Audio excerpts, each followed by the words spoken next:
Hello everyone. तो मैं लेकर आ गई हूँ एक और नई स्टोरी।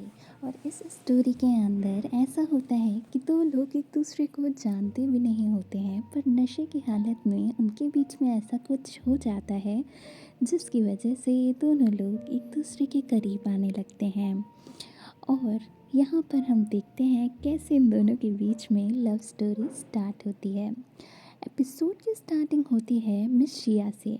मिस शिया अपने आप को किसी से बचाने की बहुत कोशिश कर रही होती है, क्योंकि वो उसके साथ ज़बरदस्ती करना चाहता होता है। वो अपने आप को बचाने के लिए एक बॉटल ले लेती है और कहती है, मुझसे दूर रहना वरना मैं ये बॉटल तुम्हारे सर पर मार दूंगी। जब वो जा रही होती हैं, वो इतनी नशे के अंदर होती हैं कि वो किसी एक इंसान से जाके टकरा जाती हैं। और जब वो देखती हैं तो वो इंसान कहता है कि मैं आज अपने आप को कंट्रोल नहीं कर पाऊँगा। अगर हम दोनों के बीच में कुछ भी ऐसा वैसा हो जाता है तो मैं उसके लिए माफ़ी चाहता हूँ। और वो मिस शिया को भी बचा लेता है उस इंसान से। पर फिर इन दोनों के बीच में ऐसा कुछ होता है जिसकी वजह से मिस शिया कभी भी उसे भूल नहीं पाएंगी। मिस शिया कहती हैं कि तुम मुझसे दूर रहो। वो कहता है कि मुझे बिल्कुल समझ नहीं आ रहा है क्या चल रहा है। मैं अपने आप को कंट्रोल करने की कोशिश कर रहा हूँ पर फिर भी नहीं कर पा रहा हूँ। मैं तुम्हारे लिए रिस्पॉन्सिबल रहूँगा। मिस शिया को भी कुछ याद नहीं रहता है और वो उसका मुंह पकड़ लेता है।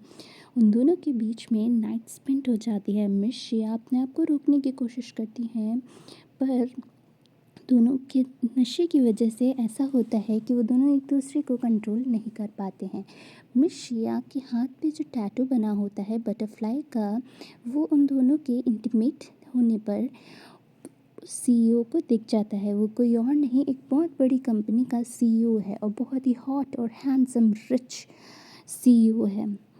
और जब मिस शिया नेक्स्ट डे उठती हैं तो वो अपने आप को ऐसे पाती हैं कि वो समझ ही नहीं पाती हैं कि उन्हें क्या करना है। इसीलिए वो जल्द से अपने कपड़े पहन के वहाँ से चली जाती हैं, पर जल्दी में वो अपना एक वाइट पेयर का ब्रेसलेट वहीं भूल जाती हैं। यहाँ पर जो उसकी बहन होती है, उसकी स्टेप सिस्टर और उसकी स्टेप मॉम बहुत ही ज़्यादा गुस्से में होती हैं, क्योंकि ये सब कुछ तो प्लान इन दोनों ने ही किया होता है। क्योंकि मिस शिया अगर उस इंसान के साथ ज़बरदस्ती वो सब कर लेती तो उन लोग को बहुत रुपए मिलते। फिर जब वो इंसान उनको बताता है, कल रात को तो वो लड़की भाग गई थी, वो मुझे मिली ही नहीं। मिस शिया कमरे के बाहर खड़ी होती हैं और सब सुन लेती हैं। वो कहती हैं कि आप लोग मुझे कभी अपना मानते ही नहीं हो, और मुझे पता है कि मेरे नाम पर जो भी प्रॉपर्टी है आप वो मुझे दे दो। मैं आप दोनों के साथ नहीं रहना चाहती हूँ। और उसके पापा भी वहीं होते हैं। वो कहती है कि मुझे भरोसा नहीं था आप भी ऐसा सब कर सकते हैं। और वो अपनी बहन को, स्टेप सिस्टर को, मिस की को थप्पड़ मार देती है। कहती हैं कि मेरे ऊपर हाथ चलाने की कोशिश मत करना, क्योंकि मैं वो कमज़ोर इंसान नहीं हूँ। तुमने मुझे नशे की हालत में जो कुछ भी करने को दिया था ना, ये मत समझना कि अभी मैं नशे में हूँ। और उसके गले पर वो निशान होता है। वो कहती है कि तुमने ही मुझे वहाँ भेजा था ना, और मुझे समझ भी नहीं आ रहा है कि हम दोनों के बीच में क्या हो गया था। उसके पापा फिर उसे थप्पड़ मार देते हैं। कहते हैं कि तुम ऐसे कैसे बात कर सकती हो, अपने गले पर ये जो तुम्हारे निशान हो गया है इसको भी छुपा लो। वो उसे थप्पड़ मारने वाले होते हैं दूसरी बार, पर उससे पहले ही वो रुक जाते हैं और कहते हैं कि अगर तुम मेरी बेटी ना होती तो मैं तुम्हें यहाँ पे रुकने भी नहीं देता। वो कहती है कि आप ऐसा कैसे कर सकते हैं, आप अपनी स्टेप वाइफ के लिए और मेरी स्टेप सिस्टर के लिए ऐसा सब कर रहे हैं, मुझे यहाँ से निकाल रहे हैं। उसकी मॉम कहती हैं कि तुम्हें समझना चाहिए, हमें रुपए की ज़रूरत है और इस समय रुपए सिर्फ तुम ला सकती हो, समझ गई। वो कहती है कि हाँ मैं सब समझ गई हूँ कि रुपए सिर्फ आपको ज़रूरत है और किसी को नहीं। वो बहस कर रही होती है, पर इसी के बीच में वो बेहोश हो जाती है। वहाँ पर जितने भी लोग होते हैं वो डर जाते हैं कि वो बेहोश क्यों हो गई है। पर जब उसका भाई बाहर जाके देखता है तो वहाँ पे उसकी सीईओ, जो जिसके साथ उसने नाइट स्पेंड की होती है, उसका असिस्टेंट वहाँ आता है और कहता है, क्या ये वाइट पेयर ब्रेसलेट आपका है? तो मिस कियारा समझ जाती हैं कि ये ज़रूर न ज़रूर वही इंसान है सीईओ जिसके साथ वो नाइट स्पेंड करके आई है और उसे रात में कुछ भी याद नहीं है। वो कहती है, हाँ मैं कल होटल जियांग में फंस गई थी और मुझे कुछ भी याद नहीं है कि मेरे साथ क्या हुआ था, और जल्दी में मैं अपना वाइट पेयर ब्रेसलेट वहीं भूल गई। तो उसका असिस्टेंट बहुत खुश हो जाता है। उसका असिस्टेंट सोचता है उसे वो इंसान मिल गया जिसे वो ढूंढ रहा था। वो बहुत सारे गिफ्ट्स लेकर आए होते हैं जो सीईओ ने भेजे होते हैं मिस्टर के ने। मिस्टर के उसे इतने सारे महंगे-महंगे गिफ्ट्स भेजते हैं कि सब लोग खुश हो जाते हैं कि अब तो हमें पता चलेगा। पर फिर वो देखते हैं मिस शिया बेहोश है और समझ जाते हैं कि ये बच्चा सिर्फ़ और सिर्फ़ मिस शिया का है। कुछ महीने बीत जाते हैं, उन्हें रिपोर्ट में पता चल जाता है मिस शिया प्रेग्नेंट है और जैसे ही मिस शिया अपनी डिलीवरी करती है तो वहाँ पे मिस कायरगी आ जाती हैं। मिस कायरगी कहती हैं कि तुम्हें क्या समझ में आता है कि तुम्हें मैं ये बच्चा रखने दूँगी? मिस्टर के मुझसे प्यार करते हैं और मिस्टर के का वो नाम नहीं लेती है उसके सामने। कहती है कि ये बच्चा भी मेरा है, समझ गई? और वैसे भी तुम इसका क्या करोगी? अब तो ये है ही नहीं, तुम्हें भी यहाँ पे मैं ज़िंदा नहीं छोड़ूँगी। वो ऐसे दिखाती है कि वो बच्चा नहीं है और वो उसे भी कहती है मैं तुम्हें ज़िंदा नहीं छोड़ूँगी। मिस शिया वहाँ से भागने की कोशिश करती है पर डॉक्टर उसे बचा लेती है। डॉक्टर कहती है कि तुम्हें भागने की ज़रूरत नहीं है और वो फिर से वहीं पे रुक जाती है और डॉक्टर को पता चलता है कि वो प्रेग्नेंट है और वो 5 बच्चों की माँ बनने वाली है। फिर दिखाया जाता है स्टोरी 6 साल आगे बढ़ जाती है। जब स्टोरी 6 साल आगे बढ़ जाती है तो यहाँ पे उसके 5 क्यूट क्यूट बच्चे दिखाए जाते हैं पर एक बच्चा तो मिस क्यारकी लेके गई थी अपने साथ, जिसको उसने बताया था कि वो तो है ही नहीं। और यहाँ पे उसके टोटल 4 बेटे होते हैं और 1 बेटी होती है, पर एक बच्चा तो मिस कायरगी लेके गई होती है। बहुत ही बड़ी डिज़ाइनर बन जाती है मिस शिया 6 साल बाद और उसे पता होता है कि अब ये सही टाइम है मिस कायरगी के सामने आने का और उन्हें पता चल जाता है कोई एक बहुत बड़े सीईओ के साथ मिस कायरगी की शादी होने वाली है। अभी भी मिस शिया को ये नहीं पता है उस रात में वो किसके साथ नाइट स्पेंड करके आई थी। फिर स्टोरी के अंदर दिखाया जाता है मिस्टर के जो सीईओ हैं और उनके बच्चों को पता चल जाता है कुछ सोर्सेज से मिस्टर के ही उनके पापा हैं। जब वो पहली बार उनकी बेटी मिस्टर के से मिलती है तो वो उन्हें डैडी करके बुलाती है और अपने भाई से कहती है कि तुम कैसे हो। उसका भाई भी समझ जाता है कि वो उसकी बहन है क्योंकि कुछ ना कुछ सोर्सेज से ये दोनों लोग साथ में मिलते रहते हैं। पर मिस्टर के बहुत कंफ्यूज होते हैं पर मिस्टर के इतने सुंदर इंसान हैं कि उनके असिस्टेंट को शक हो जाता है कहीं ऐसा तो नहीं मिस्टर के की कोई और भी वाइफ है, क्योंकि मिस्टर की तो कायरगी को अपनी वाइफ मान चुके होते हैं पर अभी तक उन्होंने शादी नहीं की होती है। उस लड़की को देख के कहते हैं ये लड़की मेरी तरह ही दिखती है। वो पूछते तुम्हारी मॉम कहाँ है। फिर वहाँ पे मिस शिया आ जाती है। मिस शिया को देख के वो समझ नहीं पाते वो कौन है पर उन्हें ऐसा लगता है कि उनको मिस्टर के ने कहीं न कहीं देखा है और वो उनका बेटा भी बार-बार बोलता है मॉम मैं आपके साथ रहना चाहता हूँ। तो वो कहते हैं कि तुम्हारी वो मॉम नहीं है मिस कीना। फिर वो कहते हैं मिस शिया, अच्छा आपका नाम मिस शिया है। वो कहती है हाँ शायद से मेरी बेटी से कोई गलती हो गई है वो आपको डैडी बुला रही है। बच्चे हैं ऐसा सब कर सकते हैं पर मिस शिया को भी लगता है कि वो कभी कभी ना कभी कहीं ना कहीं तो मिली ही है शायद से मिस्टर के से। अब यहाँ पे मिस कायरगी आ जाती है। मिस कायरगी दूर से देख नहीं पाती होती हैं कि मिस्टर के किससे बात कर रहे हैं पर उन्हें पता चल जाता है कि उनका बेटा किसी को मॉम बुला रहा है। वो बेटा किसी और का नहीं मिस शिया का ही होता है जिसको वो छुपा कर लेकर गई होती हैं। जब वो घर पर पहुँचती हैं तो कहती हैं तुम्हारी हिम्मत कैसे हुई किसी और को अपनी मॉम बोलने की। आज से तुम्हें मैं मज़ा चखा के रहूँगी और उसके हाथ पे बहुत ज़ोर से मारती हैं। मिस्टर के अपने असिस्टेंट के साथ बाहर कुछ बात कर रहे होते हैं और वो पूछते हैं कि उनका छोटा बेटा कहाँ है, मास्टर कहाँ है। तो वो कहते हैं कि मास्टर तो अंदर अपनी मॉम के साथ है।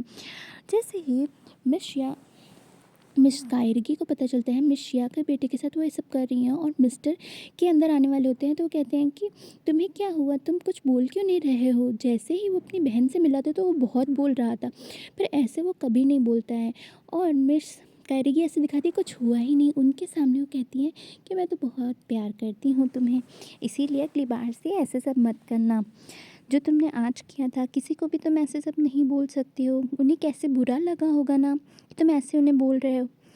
पर फिर मिस्टर के कहते हैं कि अब से हम ध्यान रखेंगे इस चीज़ का और उसे समझाएंगे। और फिर वो कहते हैं कि मैंने तुम्हारे लिए कुछ गिफ्ट लाए हैं और वो दिखाते हैं कि बहुत ही महंगी ड्रेस जो बहुत बड़े डिज़ाइनर ने बनाई है वो वो उनके लिए वेडिंग के लिए लाए हैं और कहते हैं कि तुम अपनी वेडिंग पर यही पहना। वो कहते हैं प्लीज़ आप डिज़ाइनर को भी बुला सकते हैं क्या, मैं उनकी बहुत बड़ी फ़ैन हूँ। तो उनका असिस्टेंट कहता है हमने पहले ही इनविटेशन भेज दिया है, और वो इनविटेशन किसी और का नहीं, बहुत बड़े डिज़ाइनर शिया का ही होता है। शिया के असिस्टेंट कहती है कि तुम इतनी जल्दी किसी को कैसे हाँ बोल सकती हो। वो उसके असिस्टेंट और फ्रेंड बहुत ही अच्छी होती है और बहुत ही रिच होती है, उसके साथ इसीलिए काम कर रही होती है क्योंकि वो दोनों बहुत ही अच्छे दोस्त हैं। कहती है तुम इतनी जल्दी किसी का भी इनविटेशन कैसे एक्सेप्ट कर सकती हो। और मिस्टर के का वो भी उनकी वेडिंग के लिए, वो कहती है कि मेरे दिमाग में कुछ ना कुछ चल रहा है। और उसका भाई उसको कोर्ट करने की कोशिश करता है क्योंकि वो मिस शिया को बहुत पसंद करता है, पर वो भी थोड़ा जेलस होता है कि वो क्यों जाना चाहती है उनकी शादी के लिए। कहती है मेरे दिमाग में कुछ चल रहा है, मैं तुम्हें जल्द ही बताऊंगी। तो ये है मिस कायरेगी, इनकी शादी है ना, ठीक है अब हम वहीं मिलेंगे। मिस शिया सो रही होती हैं और उन्हें सपने में वही सब याद आने लगता है, कैसे उस रात को किसी के साथ नाइट स्पेंड करके आई थी। और वो बहुत ज़्यादा डर जाती हैं, वो कहती है मुझे बार बार ये सपना क्यों आ रहा है, मैं भूलना चाहती हूँ इस सपने को। और जब वो उठती हैं तो उनकी क्यूट क्यूट से जो बच्चे होते हैं वो कहते हैं कि हमने आपके लिए बहुत ही अच्छा सरप्राइज़ रेडी कर रखा है। वो कहते हैं कि आप थोड़ी देर से उठी थी ना, हमने आपके लिए देखो ड्रेस सेलेक्ट करके दी। और वो ड्रेस पहन के आती हैं रेड कलर की, वेडिंग में जाने के लिए। वो बहुत ही सुंदर ड्रेस होती है और बहुत ही महंगी होती है, वो बहुत सुंदर लग रही होती है। सब लोग उन्हें देखते रह जाते हैं। उनके बच्चे कहते हैं आप तो बहुत क्यूट लग रही हैं, आप डैडी से मिलने जाएंगी तो आप बहुत ही ज़्यादा वो खुश हो जाएंगी देख के। वो कहती हैं कि तुम सब लोग सबको डैडी के बोलना बंद करोगे, वो तुम्हारे डैडी नहीं है मिस्टर के। क्योंकि वो सोचती हैं कि पता नहीं ये लोग क्या सर्च करके आते हैं और उन्हें डैडी बोल बोल रहे हैं। वो कहती हैं कि तुम लोग अपना टाइम पे सारा वर्क कंप्लीट कर लेना और मैं जा रही हूँ मीटिंग के लिए। तो वो कहते हैं कि ठीक है, मैं सारा टाइम पर सारा वर्क कंप्लीट कर लूँगी। उनके बच्चे बहुत ही स्मार्ट होते हैं। उनकी बेटी बॉक्सिंग में बहुत तेज़ होती है। उनके 3 जो बेटे उनके साथ रहते हैं, एक बहुत ही अच्छा होता है इस साइंस के अंदर, एक बहुत ही अच्छा होता है और सारी एक्टिविटीज़, कुछ स्पोर्ट्स के अंदर, कुछ बहुत ही अच्छा क्रिएटिविटी के अंदर, बहुत ही अच्छे बच्चे होते हैं। और वहाँ पर जब वो पहुँचती हैं शादी के लिए तो उनकी बेटी जो होती है वो जानबूझ के मिस्टर के की कार के सामने आ जाती है और ऐसे दिखाती है कि उसे लग गई। पर मिस्टर के बाहर आ जाते हैं और कहते हैं कि तुम्हें लगी तो नहीं, और कहते हैं कि अपना ध्यान रखो, ऐसे भागो मत, तुम्हारी मॉम कहाँ है। तो वो कहती है कि मॉम तो वेडिंग अटेंड करने के लिए जा रही हैं, इसलिए वो थोड़ा बिजी थी, पर मुझे जल्दी में कुछ चाहिए था इसीलिए मैं यहाँ पर आ गई। फिर वो कहते हैं कि पर आप मेरे डैडी हैं ना। तो वो कहती है कि अगर आपको भरोसा नहीं है तो आप मेरी रिपोर्ट्स चेक करा सकते हैं। और वो अपना एक हेयर उन्हें दे देती है। वो मिस्टर असिस्टेंट को बोलता है कि जाओ तुम चेक करा के लाओ। पर वो हंस भी रहे होते हैं थोड़ा सा बात पर कि ऐसे कैसे वो लड़की उन्हें अपना डैडी बोल सकती है। पर उन्हें शक भी हो जाता है कि बार बार वो उन्हें उनका डैडी क्यों कह रही है, और वो एकदम उन्हीं के जैसी दिखती है। मिस कायरेगी रेडी हो जाती हैं अपनी वेडिंग के लिए और बहुत ही सुंदर सी ड्रेस पहनती हैं जो मिस शिया ने डिज़ाइन किया। और उन्हें अभी भी नहीं पता होता है मिस शिया कौन है। मिस शिया का रियल में नाम क्विन होता है, जिससे वो पहले जानी जाती हैं। मिस शिया तो अब उन्होंने अपना नाम रख लिया होता है। मिस शिया की ड्रेस को सब लोग कह रहे होते हैं कितनी सुंदर ड्रेस है और कितनी महंगी है, मैं भी क्या मिस शिया से कभी मिल पाऊँगी। मिस शिया को सब लोग देखने के लिए परेशान होते हैं, पर मिस शिया जब आती है तो उसकी बहन कायरेगी देखती रह जाती है, क्योंकि कायरेगी कहती है कि तुम यहाँ पर क्या कर रही हो, तुम तो ज़िंदा हो और तुम कर क्या रही हो यहाँ पर, तुम्हें किसने इनविटेशन दिया। तो कहती है कि खुद इनविटेशन देख के भूल गई क्या, मैं ही हूँ मिस शिया, मतलब कि क्वीन। और मेरे साथ अब तुम कुछ करने की कोशिश मत करना, वरना तुम्हें ही तो उल्टा थप्पड़ पड़ेगा। वो उसे थप्पड़ मारने वाली होती है तो वो उसका हाथ पकड़ लेती है और उसी को थप्पड़ मार देती है। वो वहाँ पर बॉडीगार्ड्स को बुलाती है कि इसे बाहर फेंको यहाँ से। फिर जैसे ही बॉडीगार्ड्स उसके पास पहुँचने वाले होते हैं तो वो कहती है कि मेरे पास कार्ड है और अगर तुम यहाँ से मुझे भेजोगी तो सबके लिए मैं एक गिफ्ट भी लाई हूँ साथ में, वो भी दिखा सकती हूँ। तो मिस कायरेगी कहती है मैं वैसे भी तुम्हारी बात नहीं सुनना चाहती हूँ, समझ गई, कायरेगी कहती है। तो वो कहती है कि ठीक है, नहीं सुनना चाहती हो तो मत सुनो, कोई बात नहीं। और फिर वो देखती हैं कि उनकी बेटी पता नहीं कैसे मिस्टर के गोदी में होती है। तो वो कहती है कि वो वो कहती है तुम यहाँ पर क्या कर रही हो? मैंने तुम्हें जहाँ जाने को बोला था वहाँ तुम नहीं गई। तुम्हें मैंने घूमने के लिए बोला था ना, तुम ड्राइवर के साथ घूमने क्यों नहीं गई थी? और फिर यहाँ पे मिस कायरगी समझ जाती हैं कि वो अब फंस गई हैं और सबके पास एक मैसेज आता है जिसमें मिस कायरगी की एक वीडियो वायरल हो जाती है, जहाँ पर वो किसी और के साथ हैंग आउट कर रही होती हैं और ऐसा कुछ कर रही होती हैं जो एक सीईओ की वाइफ को कभी नहीं करना चाहिए। तो वो कहती हैं कि और आप मेरे फ्यूचर बॉस हो, समझ गए? मिस शिया है मेरा नाम और मैं ही हूँ सबसे बड़ी वाली डिज़ाइनर जिसका आपने ड्रेस बुक किया था। अगर आपने मुझे हाथ भी लगाया तो मैं आपको स्यू कर दूँगी। फिर वहाँ पे उनकी बेटी बोलती है कि देखो मैंने आपको बहुत ही सुंदर से डैडी ढूंढ के दिखाए, है ना? तो वो उस कहती है कि तुम सबको यहाँ पर ऐसे क्यों बोल रही हो, ऐसे मत बोलो। वो तुम्हारे डैडी नहीं है। और सबके पास जब वो वीडियो पहुंचती है तो मिस्टर के बहुत गुस्सा हो जाते हैं। वो मिस कायरगी की एक भी बात नहीं सुनना चाहते होते हैं और यहाँ पे मिस कायरगी समझ जाती हैं कि वो लड़की कोई और नहीं, मिस शिया ने उस समय 2 बच्चों को बर्थ दी थी, जो उनका एक बेटा है, और मिस शिया ने एक लड़की को भी बर्थ दी थी जिसको उन्होंने छुपा लिया था। तो उन्होंने कहा कि अगर तुमने हाथ उठाने की कोशिश करी ना, इस बार तुम्हारा हाथ तोड़ दूँगी, पहले ही बता दे रही हूँ। और वहाँ से मिस शिया चली जाती हैं और मिस्टर के कहते हैं कि तुम्हें मैंने इनवाइट किया था पर तुम मेरी शादी ऐसे स्पॉइल करके नहीं जा सकती हो, समझ गई? तो उनको ऐसा लगता है कि उन्होंने मिस शिया को कहीं ना कहीं ज़रूर देखा है और जैसे ही वो उनका स्वेटर पकड़ते हैं तो उनके हाथ पे वही बटरफ्लाई टैटू देख के वो सोचते कि ये बटरफ्लाई टैटू तो मैंने कहीं देखा है।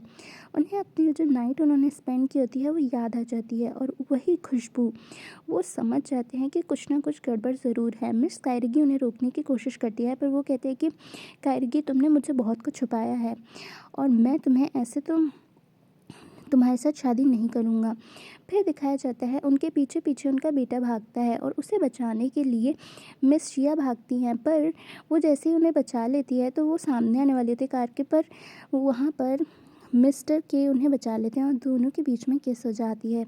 और फिर वो कहती हैं कि तुम्हें बच्चों को डांटना नहीं चाहिए, उनको ऐसे समझाओ कि ऐसे भागना नहीं चाहिए। तो वो अपने ही बेटे को ऐसे समझाती हैं कि ये तुम्हें ऐसे भागना नहीं चाहिए। और वो कहती हैं कि ये मिस्टर के आपको ध्यान रखना चाहिए। उन्हें नहीं पता होता है कि वो बेटा उन्हीं का ही है। मिस्टर के कहते हैं कि अगर तुम्हें मुझ में इतना ही इंटरेस्ट है तो तुम मुझसे क्या छुपा रही हो? तुम कुछ ना कुछ तो ज़रूर छुपा रही हो, तुम मुझे पहले से जानती हो ना। तो वो कहती है कि ऐसा कुछ नहीं है और मेरी बेटी अगर आपको डैडी बुला रही है तो वो एक बच्ची है, वो ऐसे ही आपको डैडी बुला रही है। और अभी भी मिस्टर के को कुछ ना कुछ शक ज़रूर होता है और वो अपने बेटे को रोकते हैं, कहते हैं कि वो तुम्हारी मॉम नहीं है, तुम्हें ये पता होना चाहिए, तुम्हारी मॉम मिस कायरगी है। और मिस्टर असिस्टेंट वहाँ पर आ जाते हैं और मिस कायरगी चल जाती है तो वो बताते हैं कि रिपोर्ट्स में सब कुछ सामने आ गया है, वो आपकी ही बेटी है। पर मिस्टर के को अभी भी बिल्कुल याद नहीं आ रहा होता है कि उन्होंने कब मिस शिया के साथ नाइट स्पेंड की। और यहाँ पर मिस कायरगी को इतना मतलब कि वो हो रहा होता है कि कैसे वो इसको हैंडल करेगी, क्योंकि अब सबने उसकी वीडियो देख लिया और मिस्टर के भी उस पर भरोसा नहीं कर रहे हैं। मिस्टर के भरोसा नहीं कर रहे हैं तो उसको कौन बचाएगा? मिस कायरगी बहुत गुस्सा होती है। वो अपने गुस्से की वजह से जब उनका बेटा वहाँ पर आता है, जिसको अपना वो बेटा बोलती है, जो मिस शिया का बेटा है, वो आता है, उस पर गुस्सा निकालती कहती है कि तुम सबको सच बताना चाहते हो ना, अब मैं तुमको सच बताऊंगी, तुम अपने कपड़े निकालो और जब तक कि मैं ना बोलूँ ना तब तक कि तुम यहाँ से बाहर नहीं निकलोगे। और वो उसे एक बहुत ही ठंडे पानी में बिठा देती हैं, कहती है तुम यहाँ से निकलना नहीं जब तक कि मैंने निकला, अगर तुमने किसी को बताने की कोशिश की ना तो समझ लेना तुम्हें छोड़ूंगी नहीं। मिस शिया सो रही होती हैं पर मिस शिया को ऐसे डर लग रहा होता है कि कुछ ना कुछ चीज़ वो भूल ज़रूर रही हैं, क्योंकि वो सोच रही होती हैं कि उन्होंने मिस्टर के को इतना सब बोल दिया पर मिस्टर के ने अभी तक उन्हें कुछ नहीं बोला है। और यहाँ पर स्टोरी में दिखाया जाता है उनका बेटा अपनी बहन को फ़ोन करने की कोशिश करता है, क्योंकि उनके पास स्मार्ट वॉच होती है जिससे वो उसको ये चीज़ बताना चाहता होता है कि तुम मुझे बचाओ आके। उसने वो उसको स्मार्ट वॉच पहले ही दिन दे दी थी। और फिर दिखाया जाता है उसकी बहन कहती है कि आप आज बहुत देर से उठी हैं और हम लोग डैडी से मिलने कब जाएंगे? तो वो कहती है कि तुम उन्हें प्लीज़ अपना डैडी मत बोलो, ऐसे अच्छा नहीं लगता है।